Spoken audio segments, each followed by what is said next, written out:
ബി.ജെ.പിയുടെ കേരള ചുമതലയുള്ള മുൻ കേന്ദ്രമന്ത്രി പ്രകാശ് ജാവ്ദേക്കർ ഇന്ന് വെള്ളാപ്പള്ളിയെ സന്ദർശിച്ചത് മറ്റൊരു പ്രധാനപ്പെട്ട വാർത്തയായി മാറിയിട്ടുണ്ട്.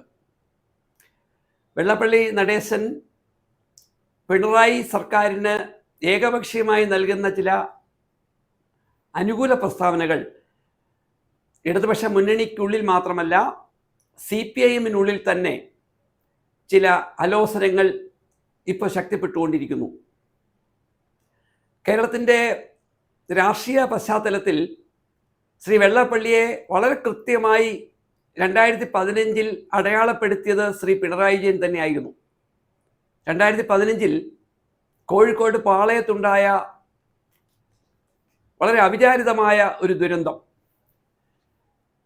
അന്യസംസ്ഥാന തൊഴിലാളികൾ 2 പേർ അവിടുത്തെ മാലിന്യ കുഴിയിലിറങ്ങി വൃത്തിയാക്കുമ്പോൾ അവർ അപകടത്തിൽപ്പെടുമ്പോൾ അതുവഴി വന്നൊരു ഓട്ടോറിക്ഷ ഡ്രൈവർ ശ്രീ നൌഷാദ് ആ ദുരന്തം കണ്ട് അവിടെ ഇറങ്ങി അവരെ രക്ഷിക്കാൻ ശ്രമിക്കുമ്പോൾ ആ മനുഷ്യസ്നേഹി ആ കുഴിയിൽ വീണ് മരണപ്പെടുന്നു. നൌഷാദിൻ്റെ കുടുംബത്തിന് 10 ലക്ഷം രൂപ കൊടുക്കുവാൻ 2015 ഉമ്മൻചാണ്ടി സർക്കാർ തീരുമാനിക്കുന്നു. ആ വിഷയത്തിൽ ശ്രീ വെള്ളാപ്പള്ളി നടേശൻ നടത്തിയ പ്രസ്താവന വളരെ വേദനയോടെയാണ് കേരളം കേട്ടുനിന്നത്. ഒരാൾക്ക് മരിക്കണമെങ്കിൽ അങ്ങനെ ആ മരണത്തിന് സർക്കാരിൽ നിന്ന് എന്തെങ്കിലും വിഹിതം കിട്ടണമെങ്കിൽ ഒരു മുസ്ലിമായി മരിക്കണം എന്ന വിഷം കലർന്ന പ്രസ്താവന ഇറക്കിയ വെള്ളാപ്പള്ളി നടേശനെതിരെ ശക്തമായി പ്രതികരിച്ചത് അന്നത്തെ പ്രതിപക്ഷ നേതാവായിരുന്ന ഇതേ ശ്രീ പിണറായി വിജയനായിരുന്നു. വെള്ളാപ്പള്ളി നടേശനെ കേരള തൊഗാഡിയ എന്നായിരുന്നു അദ്ദേഹം അന്ന് വിശേഷിപ്പിച്ചത്.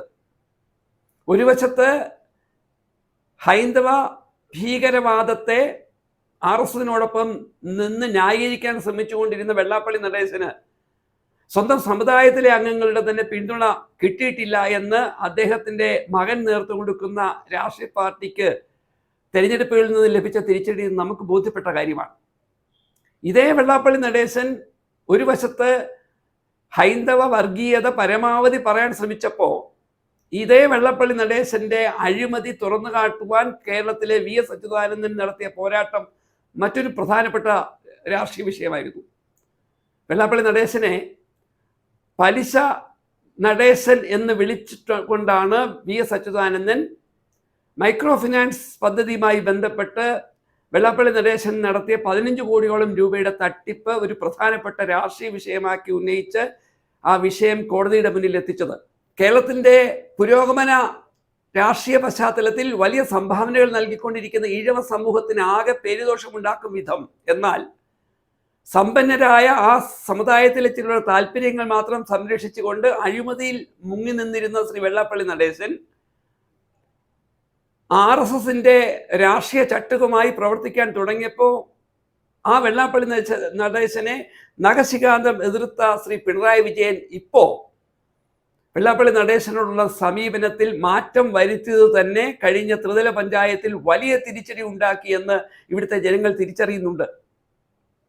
എന്നാൽ വെള്ളാപ്പള്ളി നടേശനെ തള്ളിപ്പറയുവാൻ ചെറുതായെങ്കിലും സംസ്ഥാനത്തിൻ്റെ CPM സംസ്ഥാന സെക്രട്ടറിയും അവരുടെ അഖിലേന്ത്യാ ജനറൽ സെക്രട്ടറിയും തയ്യാറാകുമ്പോഴും പിണറായി വിജയൻ നടത്തുന്ന ന്യായീകരണങ്ങൾ ഒരു വശം നടക്കുമ്പോഴാണ് ഇതേ വെള്ളാപ്പള്ളി നടേശനെ കണ്ട് അനുഗ്രഹിക്കുവാൻ ഇല്ലെങ്കിൽ അനുഗ്രഹം വാങ്ങുവാൻ BJPയുടെ കേരള പ്രചരണത്തിൻ്റെ ചുക്കാൻ പിടിക്കുന്ന വടക്കേ ഇന്ത്യൻ നേതാവ് വീട്ടിലെത്തിയത്. അദ്ദേഹം പറഞ്ഞത് ശ്രീ വെള്ളാപ്പള്ളി നടേശൻ്റെ സംഭാവന കേരളത്തിൽ വളരെ ആരോഗ്യകരമായി മാറിയിട്ടുണ്ട് എന്നാണ്.